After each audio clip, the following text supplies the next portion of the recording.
একটা স্কুল এসেই বোঝা গেছে মূলত স্কুল বাকিগুলা কেমনে চলে। ঠিক একইভাবে আমি ওই গতকালও আমি একটা স্কুলে না জানিয়ে গেছি। আমি স্কুল মাদ্রাসা আমি না জানিয়ে যাব। কিছুদিন আগে আমি না জানাই এখানে আসছিলাম। এইখানে আসার আগে এই পাশে একটা স্কুল আছে, প্রাইমারি স্কুল। এটা কি ঘোষগড়? ওই এই কোণাতে ঘোষগড় সরকারি প্রাথমিক বিদ্যালয়। আমি না জানে আসছি। স্কুল ছুটি হয় 4:15-তে, 4:15। আমি স্কুলে যাই 3টায় গিয়ে দেখি ওই স্কুলে আপনার যিনি ওই স্কুলের দায়িত্বে আছেন ভারপ্রাপ্ত শিক্ষক, আরো কয়েকজন শিক্ষক স্কুলে নাই, 3টার দিকে নাই। এবং দেখা যায় একটা মানে বুঝাই যাচ্ছে এখানে ঠিকভাবে পড়াশোনা হচ্ছে না। ওইটা গেছি কয়টায়? 3টায়। স্কুল ছুটি হয় 4:15-তে। এবং দেখা যাচ্ছে যে বাচ্চারা নিজের মতো করে দৌড়াদৌড়ি করতেছে, খেলতেছে ক্লাসের মধ্যে। এটা যে হাকিম মহাজন আছে এটা বোঝার উপায়ই নেই। এবং বুঝাই যাইতেছে স্কুলটা সহ অপেক্ষা করতেছে কখন 4:15 বাজবে।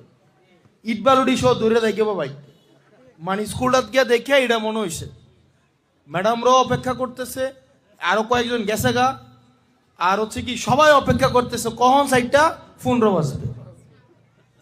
যে যাই হোক ওই স্কুলের পরিবেশ দেখলাম, ওইখান থেকে এইখানে আস্তে আস্তে মনে হয় কোনো না কোনো ভাবে এই স্কুলে খবর পাইছে, এটা আমার কাছে মনে হয়েছে। কারণ এখানে আস্তে আস্তে এই রুমে যখন ঢুকলাম প্রত্যেকটা বাচ্চা প্রস্তুত ছিল কেউ না কেউ আসবে। আসা মাত্রই সবাই একই সাথে আসসালামু আলাইকুম, সবাই একই সাথে। তো বুঝাই গেছে ওদেরকে বলা হয়েছে কেউ না কেউ আসবে, উমুক আসবে।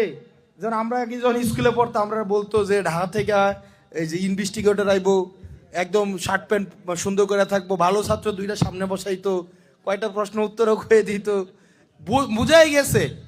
তো আমি আর কিছু আর মানে বুঝলাম যেহেতু তারা প্রস্তুত, তো এইখানে আর সময় নষ্ট করে লাভ নাই। এই যে স্থানীয় স্কুলগুলাকে আমাদের একটু, আপনারা যারা সভাপতি সেক্রেটারি আছেন আপনারা এটা খোঁজখবর নিয়েন। স্কুলগুলার যারা, এটা আমরা মানি স্কুলে অনেক লিমিটেশন আছে, টিচারদের বেতন কম, এটা কম, ক্লাসরুম ফেসিলিটিস কম, কিন্তু দেখেন এটা কি একার প্রচেষ্টায় সম্ভব? স্কুলগুলোতে 100টা বাচ্চা যদি পড়ে 100টা ভবিষ্যৎ, এখানে 100টা সম্ভাব্য হয়তো প্রধানমন্ত্রী আছে, 100টা সম্ভাব্য ডাক্তার আছে, ইঞ্জিনিয়ার আছে, উদ্যোক্তা আছে, এখানে আছে না 100টা? তো তাদের ভবিষ্যৎ নিয়ে খেলা। আপনারা যারা ভাই এখানে কে কোন দল করেন আমার আপত্তি নাই, বিশ্বাস করেন, কেউ বিএনপি করুক, জামাত করুক, এনসিপি করুক, রাজনৈতিক দল করুক, আমার আপত্তি নাই, কিন্তু এই ভবিষ্যৎ নিয়ে খেলার কারো অধিকার নাই। এই জন্য আপনারা যারা গার্ডিয়ান আছেন, এলাকার গার্ডিয়ান, আবারও বলি গার্ডিয়ান আছেন, আপনারা এই জিনিসগুলো একটু দেখেন স্কুলগুলা ঠিকভাবে চলছে কিনা, নিয়মিত ক্লাস হয় কিনা। যদি না হয় সেগুলো একটু আমাদেরকে জানায়েন। বলেন, আমার দেবিদ্বারে প্রাইমারি স্কুল আছে 200-র বেশি, সবগুলো স্কুলে যদি আমি একদিন করেও যাই আমার 200 দিন লাগবে। এটা কি সম্ভব? তো আমার কি করতে হবে? অনেকগুলা ভাতের মতো সব চাল তো আর টিপা যাবে না। একটা স্কুলে এসেই বোঝা গেছে মূলত স্কুল বাকিগুলা কেমনে চলে। ঠিক একইভাবে আমি ওই গতকালও আমি একটা স্কুলে না জানিয়ে গেছি। আমি স্কুল মাদ্রাসা আমি না জানিয়ে যাব। আমাকে অনেকে বলে একটা দাওয়াত রাখেন। তো দাওয়াত রাখলে কি হবে?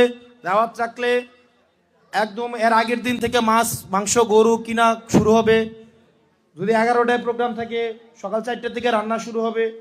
তারপরে হচ্ছে এমপি সাহেবের জন্য খানার প্রস্তুতি, একদম আগে থেকে গুছাই টুসাই রাখা, বাচ্চাদের রেডি করে রাখা। তো এই স্কুলে গিয়ে কোনো লাভ আছে? তো আমি সব স্কুলেই যাব, বেশিরভাগ স্কুলেই যাব, বেশিরভাগ মাদ্রাসাগুলোতেই যাব, কিন্তু কিভাবে একটাও কোনোদিন জানাই যাব না। এনি ডে আজকেও সারাদিন আমি দেবিদ্বার আসি, অন্তত 8-10টা জায়গায় আসি, 8-10টা জায়গায় যাওয়ার সময় যে কোনো একটা স্কুলে ঢুকে যাব না। শনিবার স্কুল আছে, প্রাইমারি স্কুল, হাই স্কুল তো খোলা। তাহলে এই যে ড্রেস পরে আসছে এরা কারা? তোমরা কি প্রাইভেট পড়তে আসছো? বেসরকারি?